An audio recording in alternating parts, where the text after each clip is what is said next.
Witam Państwa bardzo serdecznie z mojej nowej miejscówki do kimania. Proszę bardzo. I kto mi powie, że mogło być gorzej? O kurczę, co to jest, kierowniku? To jest życie. Trochę tutaj zabudowali. To jest życie, kierowniku. Lepiej niż nad Bałtykiem. Proszę bardzo. Co oni tutaj jakąś promenadę będą robić? Proszę, ja was, moi drodzy.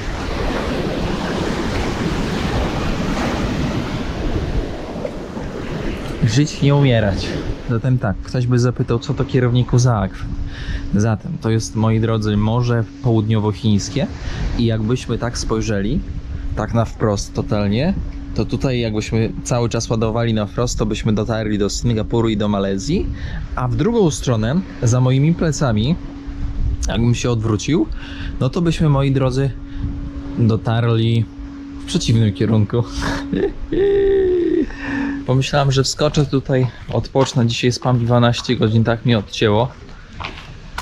Nabiorę trochę energii życiowej, trochę zwolnię, bo naprawdę przyznam szczerze, że nastąpił jakiś taki pęd i moja głowa przestała już tak jakby wyrabiać na zakrętach.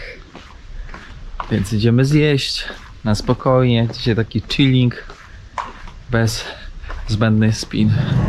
Nie zdążyłem wyjść z hostelu. Spotkałem już gościa, co w autokarem jedzie do Dalat i powiedział, że jutro będzie o godzinie 12:30 za 230 ichniejszych, powiedziałbym. I no widzicie, już się plan całej podróży układa pomalutku. Sklepiki, nie sklepiki, wszystko jest. Jedzonko by się przydało. Tutaj szefowa kanapki robi. My kanapek nie chcemy. Idziemy na tak zwaną ichniejszą zupkę. Bank, kurczę, nawet nie pamiętam nazwy, słuchajcie. W ogóle nie przywiązuję do takich szczegółów po prostu atencji. Jest tyle na głowie, że człowiek po prostu... I później ktoś pyta: ej, kierowniku, a w którym kraju najlepsze jedzenie było? No i weź sobie przypomnij w ogóle te nazwy. No nie ma bata, no nie da się przypomnieć tych nazw. Kolejny raz uratowała mnie ta aplikacja z Google Translator, którą mogę sobie, wiecie, wszystko przetłumaczyć. No dawaj, patrz, turystyka. Wszystko jestem w stanie przetłumaczyć. Tutaj kierowniczka ma swoją, jak to się mówi, kanciapę.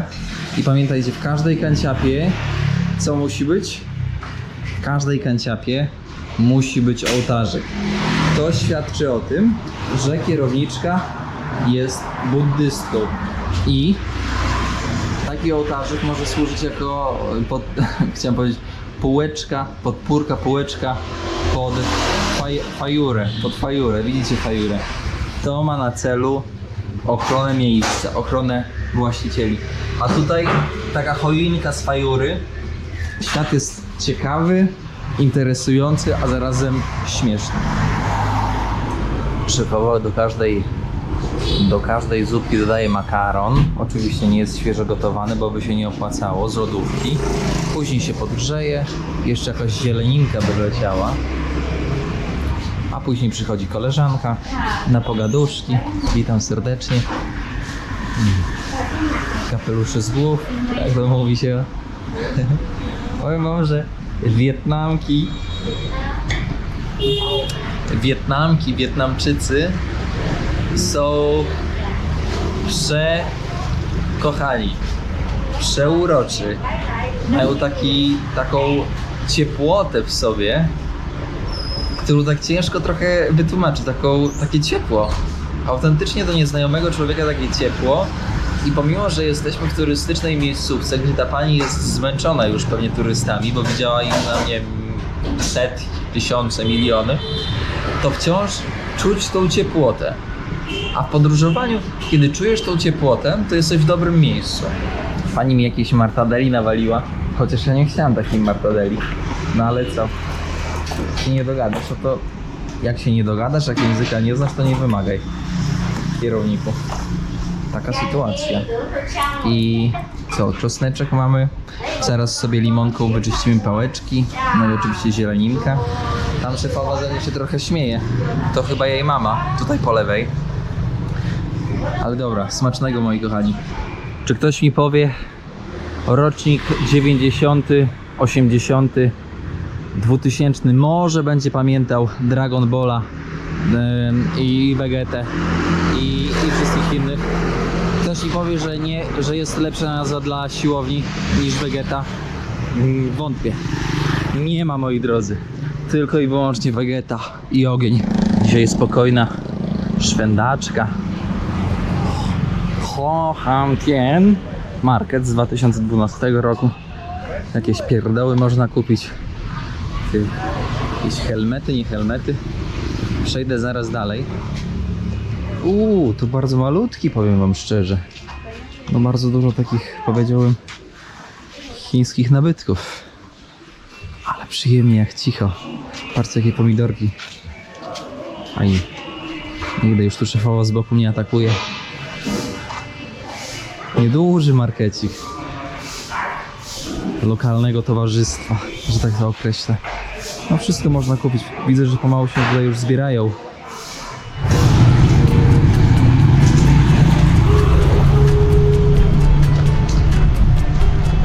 W końcu się udało znaleźć jakiś kościół otwarty. Podejdźmy, zobaczmy, jak wygląda w środku.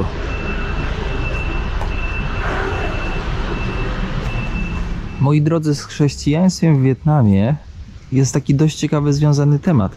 Trzeba też zaznaczyć, że chrześcijanie w Wietnamie są bardzo mocno prześladowani.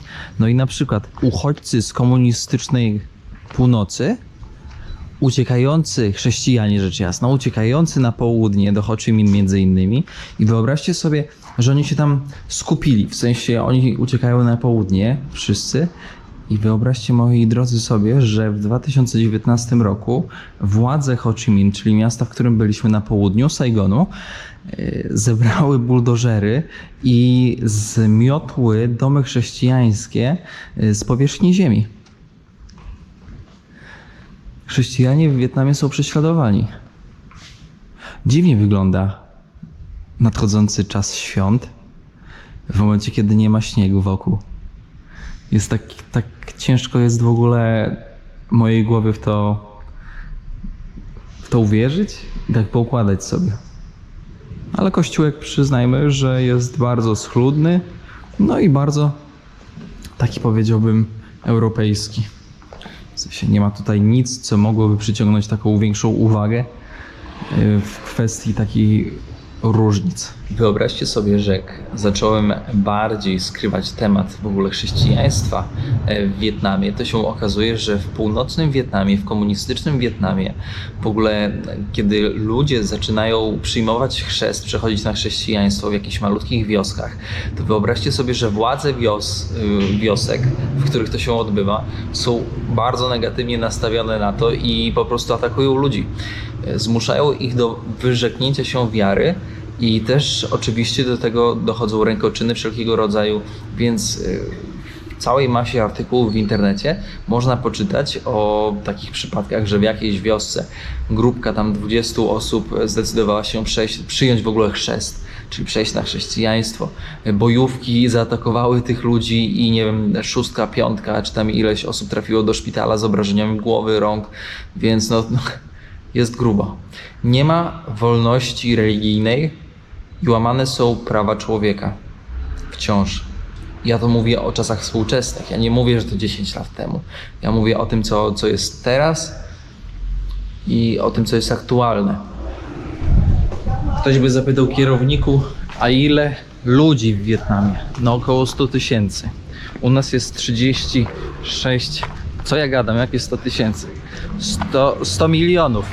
U nas jest około 36 milionów w Polsce.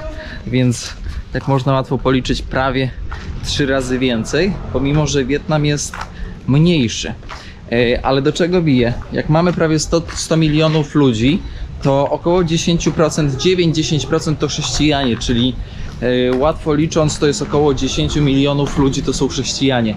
I wyobraźcie sobie, że w Wietnamie wciąż władzę sprawują komunistyczne, partie komunistyczne.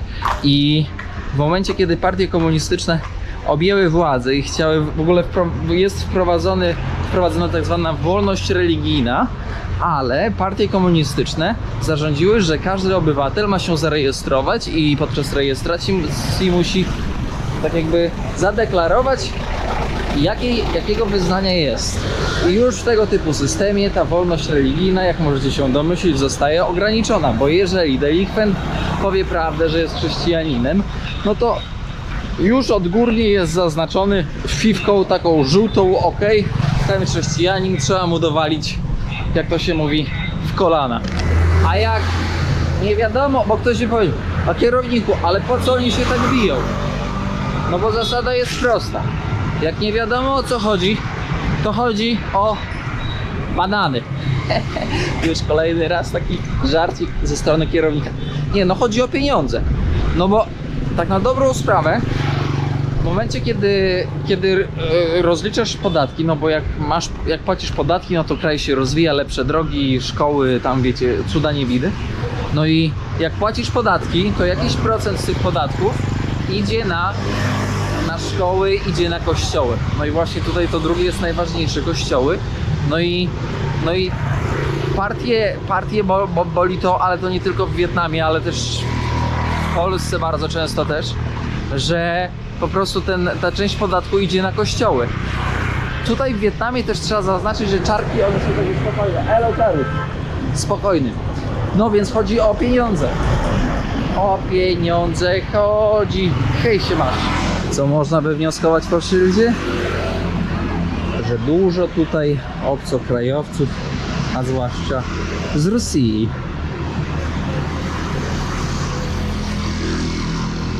Magazyn Strigger Market, supermarket. Plan wstępny na Wietnam był prosty. Wynająć motocykl i jechać sobie spokojnie na północ. Znaczy na północ nie, ale do połowy Wietnamu na motocyklu.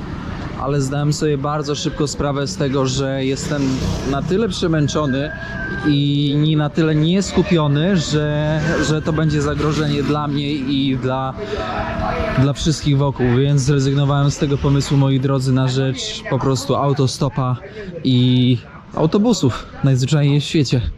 Powiem wam szczerze, że przejechanie 200 km motorem, no to się pewnie da zrobić dla osób wprawionych, a wy wiecie, że ja jestem takie moje wprawienie, że dla mnie to 50 km motorem przejechać, a jeszcze do tego jak człowiek kręci filmy, to musi te ręce mieć wolne, później na tym motorze kombinuje z tą kamerą, więc to jest najzwyczajniej w świecie niebezpieczne. Dlatego też zdecydowałem w ten sposób. Może następnym razem, jak przyjedziemy do Wietnamu, no to po prostu to się na spokojnie wyklaruje plan motorowy, może jakieś krótsze dystanse, żeby to zrobić, no to trzeba mieć też więcej czasu, prawda? No, ale coś pokminimy w tym temacie. Plaże, ciepło, to i musi być alkohol. 25 000 za rum. 25 000 to jest 10 zł za buteleczkę. Co tu jeszcze? Za winko można. Jakieś winko. Co tam? Dziękuję bardzo. 55 za rum. To jest 20 zł. No alkohol trzeba przyznać, że jest tani. Jakieś naleweczki, nie naleweczki. Przeważnie to rum piją jakiś. Ale też nie wiem, czy wam wspominałem, chyba raczej nie. Taka dość ciekawa kwestia. No to jak wiecie, w takich miejscach, takie miejsca są miejscami rozpusty, że księżniczki nawet pantofelki gubią. I tutaj jest dość powszechne w aplikacjach do szukania noclegu to, że możesz wynająć hotel przez aplikację tak zwaną na godzinę. No i to są niekiedy śmieszne pieniądze, bo w praktyce to jest jakieś, nie wiem, 8 zł, 8, 10, 15 zł za jakiś tam pokój na godzinę. Oczywiście wiecie, o co chodzi i siłą rzeczy dość dużo młodych ludzi z tego korzysta, Wietnamczyków, ze względu na to, że na przykład mieszkają z rodzicami, jedno i drugie, nie mają za bardzo gdzie się podzieć, więc sobie korzystają z tego typu udogodnień. A tutaj hotel w kształcie jachtu, ale wymyślili. No to jest ciekawe. To jest ciekawe. Proszę zobaczyć. Teraz możemy sobie wejść na taki strumień, gdzie zaraz będziemy sobie bez butów chodzić. To jest darmowa atrakcja tutaj w okolicy. I się idzie przez takie czerwone piaski. Proszę bardzo. To jest to. Budki w ręku. Wchodzimy. Fajnie. O kurczę, zobaczcie jak stworzyli infrastrukturę. Dla pielgrzymów tutaj można też coś zakupić, jakieś pamiątki. No niesamowite. Badajcie. Podchodzisz, możesz kupić jakieś pamiątki. Okej, to jest jakieś rękodzieło. Zobaczcie tutaj w słoiczku. Takie rysowanie piaskiem. Powiem wam, że jak podróżuję w różne miejsca świata i bym przywoził takie pierdółki z każdej części świata, no to by było po prostu, to by w domu, to by było pozamiatane. Ale obadajcie na taką muszlę. Ale wielka jaka. Kurczę, jakie duże te muszle. Szok. Ile te stragany się ciągną przez cały ten... Zobaczcie, tam gdzie są turyści, tam są sprzedawcy. Zawsze tak jest. Popyt napędza podaż. Podaż nie napędza popytu. Romantycznie tutaj. Woda taka czerwonawa ze względu na to, że są tutaj dwa typy wydm. Czerwone wydmy z czerwonym piaskiem, białe wydmy z jasnym piaskiem. No i rzecz jasna, na dnie jest czerwony piasek, dlatego też woda mieni się na czerwono. No tak ktoś by powiedział na brązowo.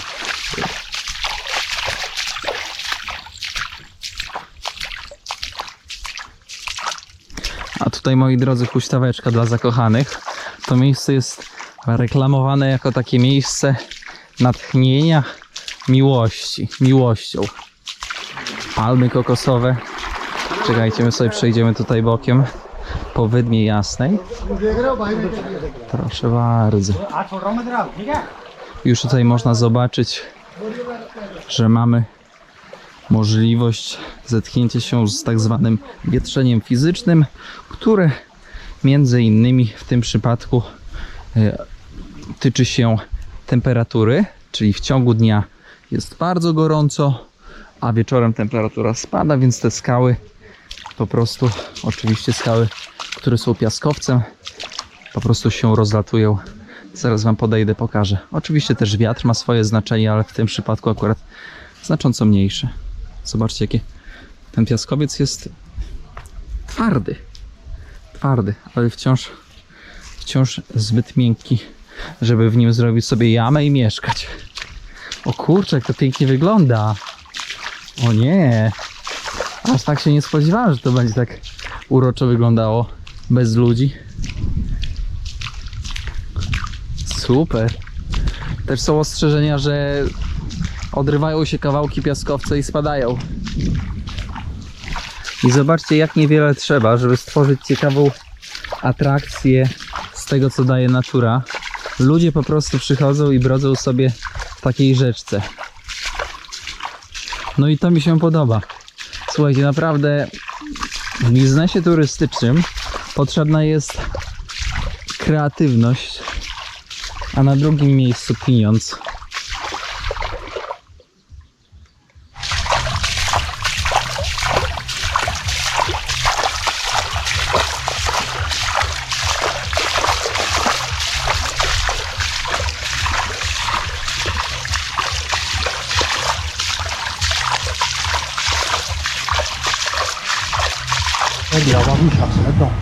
Zobaczcie wąż.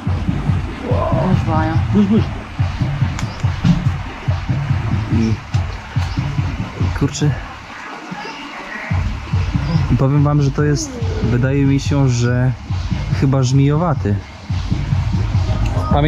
Pamiętacie wizytę w Tajlandii, w tym parku węży? No to właśnie taki był pokazany, że jadowity żmija ze żmijowatych.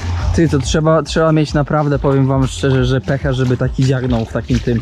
Ale zobaczcie, nie ma ostrzeżeń o wężach, co jest, myślę, że takim, hello guys, co myślę, że jest takim trochę, kurczę, mało mało odpowiedzialne, biorąc pod uwagę, że trochę tych turystów jest. Patrzcie jaka glina. Normalnie kierownicza stopa się zapada. Ale ja. O kurde, ty.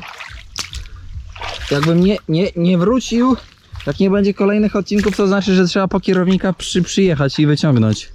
O kurczę, jak się zanurzam. O, jaka czerwień. Zobaczcie, jaka czerwień kontrastująca z zielenią. Bum. Nie no, kosmos. Z takiego piaskowca, moi drodzy, te wszystkie bryły, z których zbudowane jest Angkor Wat, które oglądaliście w serii z Kambodży, no to cały Angkor Wat, cały kompleks, największy kompleks świątyń na świecie w serii z Kambodży, no to został zbudowany właśnie, moi drodzy, z piaskowca.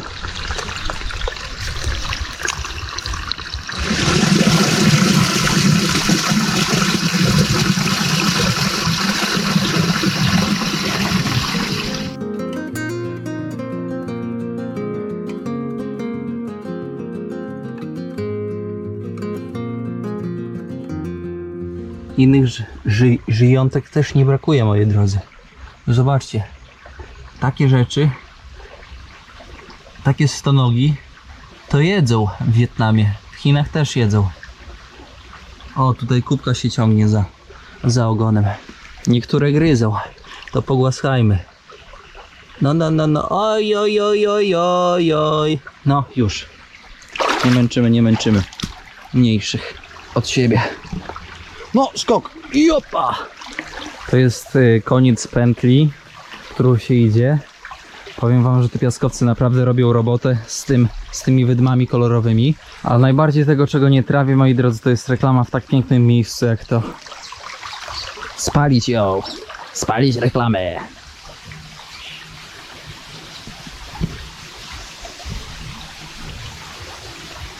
Słyszycie wodospad? Tak jest! O, właśnie.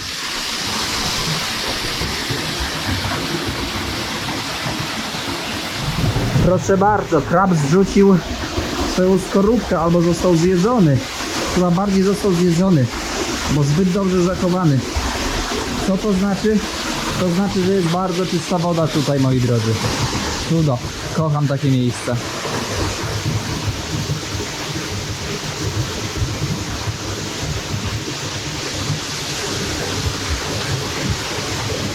Kokosy, motyle.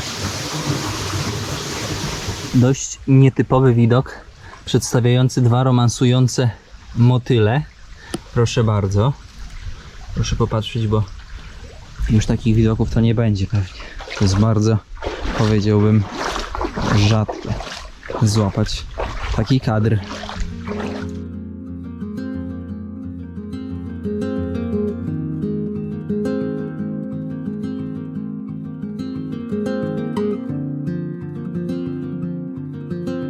Drodzy, lokalizację tej miejscówki podam wam w opisie pod filmem.